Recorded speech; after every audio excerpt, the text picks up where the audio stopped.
Nikita Mirzani mau gugat secara perdata kepada siapa ini? Reza Gladys. Oh bisa, dia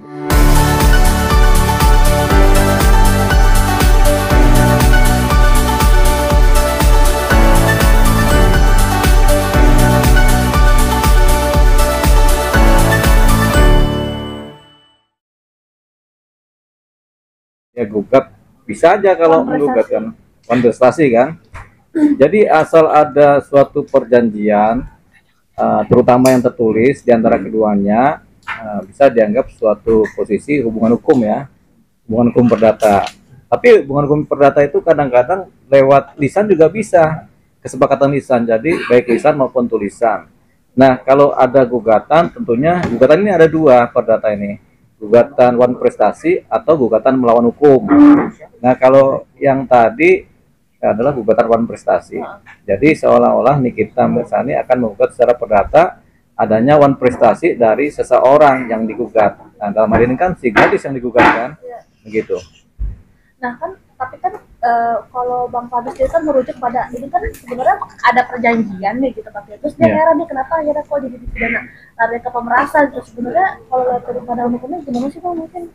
Ya kalau ada perjanjian harus dibuktikan perjanjiannya dulu. Nah setiap perjanjian ini harus dibuktikan juga apakah perjanjian ini didasarkan sesuatu yang halal atau tidak, atau ada sebab yang memang bisa dipertanggungjawabkan. Karena banyak perjanjian yang fiktif atau ada suatu persoalan pidana yang dasarnya adalah perjanjian. Jadi ini harus dibuktikan. Tapi ketika sudah terjadi perjanjian, pembuktiannya adalah di pengadilan. Lewat apa? Lewat gugatan perdata. Atau pembuktian secara pidana ketika perjanjian ini sebenarnya adalah perjanjian fiktif yang kemudian dipakai sebagai landasan, tujuannya supaya seolah-olah terjadi suatu ikatan perdata, padahal adalah alat untuk membuat tindak pidana. Jadi sebenarnya kunciannya adalah si surat perjanjian itu ya Bang ya? Betul, kalau ada surat perjanjian ini bisa dianalisa. Apakah perjanjian ini fiktif atau perjanjian nyata. Kalau nyata, tentunya ada yang wan prestasi digugat. Nah, kalau digugat secara perdata, kalau memang ini murni perdata, tentunya bisa menggugurkan keadaan-keadaan yang diduga pidana. Kalau buktinya misalnya kalau nggak ada surat, cuman ada omongan doang, bisa buat dijadikan bukti nggak Bang? Tanpa rekaman gitu? Untuk pembuktian mengenai perjanjian lisan memang sulit, makanya seringkali perjanjian lisan kalau ada pun gugatan itu dianggap prematur. Jadi sulit diterima oleh pengadilan kalau gimana gugatan perdata tanpa adanya perjanjian yang tertulis. Kalau lisan jadi dianggap sumir, bahkan seringkali ditolak oleh ketika daftar ditolak oleh pengadilan.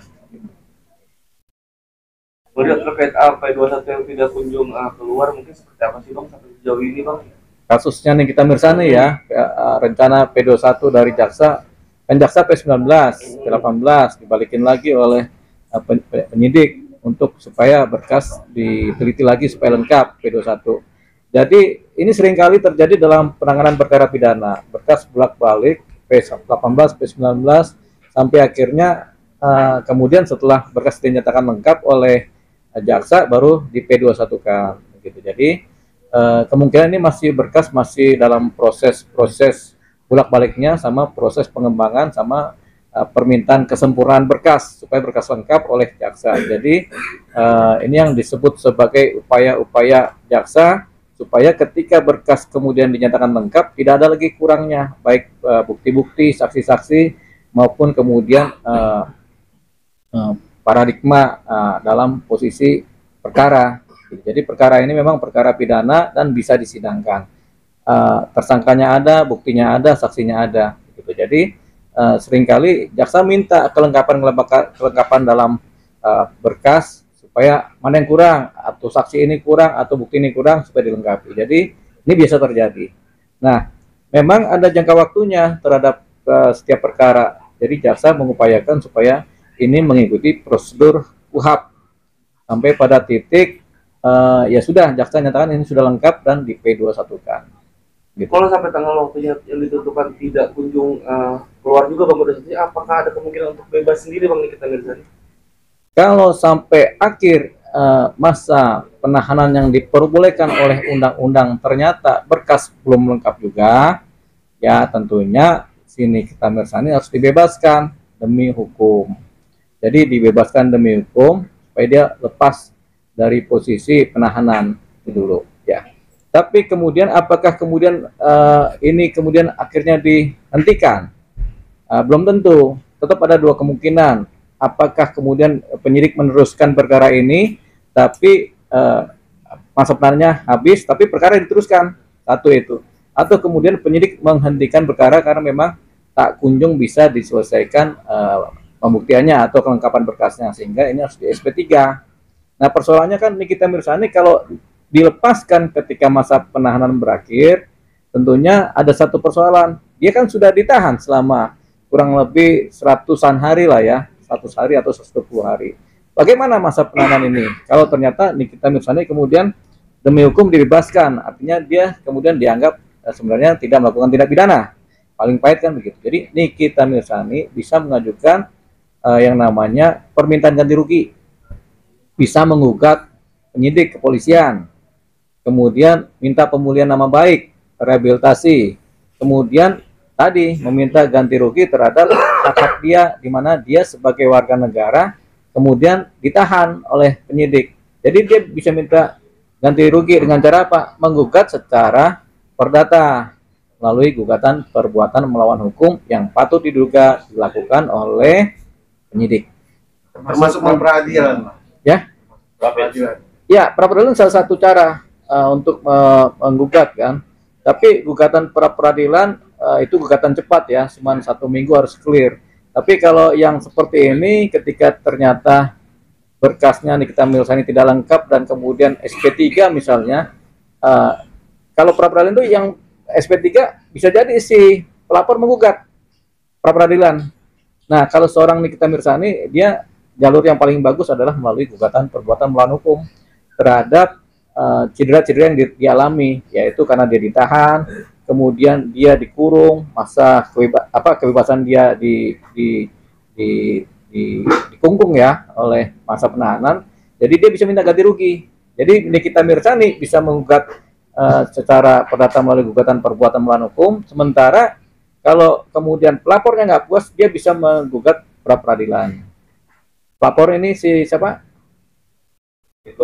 Ya, Dr. Reza kan. Reza bisa menggugat pra peradilan. Kenapa? Karena ini kok perkara ini kenapa dilepas begitu kan? Sementara Nikita Mirzani karena dia lepas dan perkara tidak bisa masuk unsur, dia bisa menggugat ganti rugi, permintaan ganti rugi, rehabilitasi, perbaikan nama baik lewat gugatan perbuatan melawan hukum. Yang digugat siapa? Ya udah penyidik yang digugat. Nah, kemudian penyidik kemudian bisa diwakili oleh siapa? Ya tentu kuasa hukumnya penyidik. Bisa dari Binkum penyidik, bisa juga dari pengacara negara, jaksa sebagai pemilahnya. Gitu. Nah, tapi ini gugatan perdata. Gitu. Jaksa punya waktu berapa lama Bang untuk sampai akhirnya harus dibebaskan? Sebenarnya ini kan kewenangan penahanan ini kan sudah di tangan jaksa ya. Tapi karena ini kan kasus TPPU di mana ancaman hukuman 9 tahun, sebenarnya total itu sebenarnya ada waktu 120 hari untuk menahan seorang Nikita Mirzani. Ini kan baru 20 hari plus 40 hari plus 30 hari. Berarti kan baru sekitar 90 hari kan? 3 bulan itu. Tapi sebenarnya penyidik masih bisa memohon supaya perpanjangan lagi 1 kali 30 hari lagi. Jadi setelah ini masih ada 30 hari lagi sebenarnya. Tapi ini tergantung apakah nanti, karena permohonan ini diajukan bukan kepada jaksa oleh penyidik, tapi diajukan kepada pengadilan negeri. Dalam hal ini pengadilan negeri mana nih? Jakarta Selatan. Jadi penyidik mengajukan permohonan kepada pengadilan negeri Jakarta Selatan untuk memperpanjang masa penahanan 30 hari lagi. Jadi bukan kewenangan jaksa lagi, kewenangan si penyidik, kewenangan si pengadilan negeri untuk memutuskan memberikan penetapan perpanjangan masa penahanan. Bang, kalau untuk transaksional itu termasuk TPPU juga nggak, Bang? Maksudnya itu nggak sih sebagai bukti nggak sih, Bang, itu dia ditetapkan sebagai tersangka dalam kasus TPPU sendiri untuk transaksionalnya sendiri? Transaksi. Ya. Jadi begini, uang diterima oleh Nikita Mirzani, kemudian Nikita Mirzani membelanjakan uang ini, beli mobil misalnya atau beli rumah misalnya. Itu alat bukti, Bang. Ya bisa termasuk sebagai posisi pencucian uang. Tapi si pembeli atau si penjual ini belum tentu dianggap bersalah karena melakukan transaksi kan nggak tahu uangnya dari mana. Jadi ya, tetap yang dianggap bersalah tentunya Nikita Mirzani. Kalau memang TPPU terpenuhi, ya bersalah tetap Nikita Mirzani. Kecuali ada kesepakatan antar mereka, pembeli dan penjual, uangnya tahu dari mana, mereka cuci uang itu untuk diberikan apa dengan niat sengaja, dengan niat jahat ya. Berarti termasuk untuk pembuktian terbalik gitu ya bang? Seperti itu nggak perlu nggak bang? Pembuktian terbalik artinya untuk bisa melihat ini. Kalau TPPU, Iya. Follow the money gitu bang. ya Dari mana? sebenarnya nggak perlu pembuktian terbalik. Jadi itu urusan penyidik membuktikan. Jadi si pembeli dari atau penjual terhadap Nikita Mirzani ya dia nggak perlu membuktikan. Dia juga belum tentu jadi tersangka walaupun uang ngalir ke dia karena kan dia dianggap sebagai penjual yang baik gitu. Jadi TPPU ini hanya aliran uang tapi dijelaskan kepada si penjual ini uangnya dari ini, tolong dikembalikan kan begitu kan. Nah, kan rugi kan si penjual kan, tapi penjual akan minta balik nih. Kalau gitu barangnya saya ambil lagi gitu. Uangnya dikembalikan. Tapi si penjual tidak masuk unsur sebagai orang yang turut serta melakukan TPPU, tidak. Kan kita beranggapan Nikita Mirzani sebagai pembeli. Ini kalau semua unsur terbukti ya, di mana ada TPPU-nya, ada pemerasannya, ada pencemaran nama baiknya. Bang, jadi begini. Jadi poinnya adalah gini bang, yang saya tangkap dari pengacara sebelah sana. Pada prinsipnya kalau dibilang bukti, semua itu udah bisa langsung 21. Hanya saja pihak RG ini kan masih mau melibatkan 2 orang ini ya bang, Ya. yang belum terlibat. Nah, kalaupun pada akhirnya tinggal 1 hari lagi pada akhirnya, bisa nggak sih pertama adalah lawyer bilang ya udah 21. Yang kedua, yang pada akhirnya semua itu kan dibongkar di pengadilan yang 2 orang ini terseret, bisa nggak bang? Nah, kalau ada 2 orang lagi yang dikejar, tapi kemudian karena waktu tidak cukup pembuktiannya, akhirnya seorang Nikita Mirzani bersama Mail tetap disidang duluan, bisa mereka di persidangan duluan, asalkan sudah P21 ya, P21 tahap kedua kemudian disidang. Jadi tersangkanya atau terdakwanya nanti 2 orang dulu, Nikita Mirzani dan Mail. Tapi ketika terjadi proses pembuktian dalam persidangan, di mana saksi-saksi diperiksa, bukti diperiksa, di mana kemudian setelah debat-debat dengan jaksa dan pengacara, diketahuilah bahwasanya ada pelaku lain, yaitu si A dan si B yang memang terkait.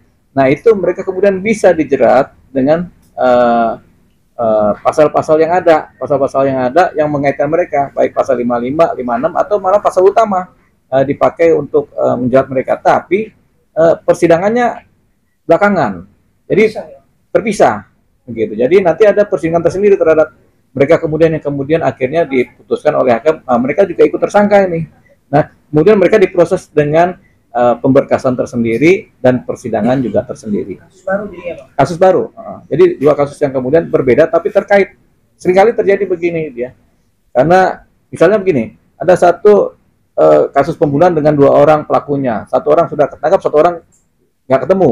1 orang ini disidangkan. Tapi kemudian ketika 1 orang yang tertangkap, dia juga disidangkan dalam pemberkasan yang berbeda tapi perkara yang sama. Fakta persidangan tersebut mungkin aja ya bang, berarti justru sebenarnya pelaku utamanya kita anggaplah justru yang 2 orang di Uber itu bisa ya bang ya? Bisa. Tergantung nanti pembuktian di persidangan. Cerita-ceritanya nanti kan ada ngalir gitu.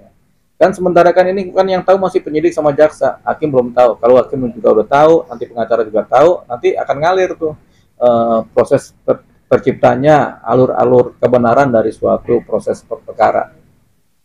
Bang, yang menarik juga kemarin soal perbedaan pendapat soal bukti utama itu berupa rekaman. Kalau dari pihak Reza Geladi sendiri kan menganggap itu bukti itu ya sah gitu.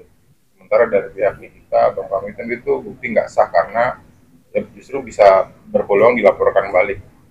Karena tanpa sepengetahuan salah satu orang yang direkam.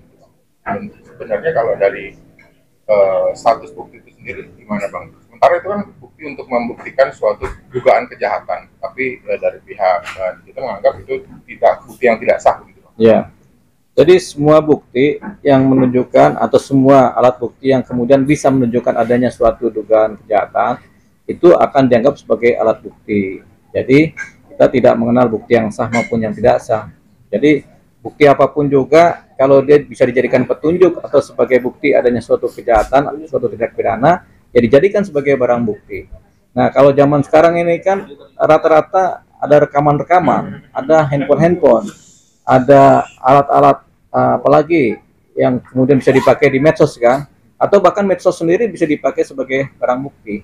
Jadi barang bukti itu nggak terpaku hanya sekedar barang bukti fisik, kadang-kadang software juga bisa dijadikan barang bukti. Jadi barang bukti itu bisa apa aja yang kemudian bisa menunjukkan adanya suatu dugaan kejahatan yang dilakukan atau suatu bukti-bukti yang bisa dipakai untuk membuktikan suatu kejahatan. Jadi misalnya ada handphone ini dipakai untuk memukul kepala orang meninggal. Handphone ini menjadi alat bukti secara fisik, bahwasanya ini loh barang buktinya yang dipakai untuk memukul, gitu. Jadi bukan cuma handphone, kadang palu, kadang batu, kadang apalagi. Jadi semua barang yang kemudian bisa menunjukkan adanya suatu tindak pidana kejahatan itu bisa dipakai sebagai barang bukti. Jadi kalau dalam isi percakapan itu memang akhirnya mengandung unsur tindak pidana, gitu, membuktikan adanya pemerasan, Iya. itu nggak bisa digugat gitu Bang? Nggak bisa digugat, itu memang barang bukti.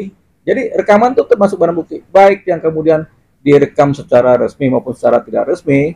Ketika itu kemudian menunjukkan suatu tindak pidana kejahatan, itu bisa dipakai sebagai barang bukti di persidangan untuk menunjukkan adanya suatu tindak pidana. Berarti dalam UU ITE sebenarnya ada pengecualian gitu Bang, ya maksudnya ya nggak izin nggak apa-apa, tapi ketika itu membuktikan suatu tindak pidana ya nggak apa-apa gitu, harus izin dari yang orang yang direkam gitu ya Bang. Betul, jadi nggak perlu ada izin. Lagi? Atalarik? Atalarik, Kenapa atalarik? atalarik kenapa tuh? Dan berarti ada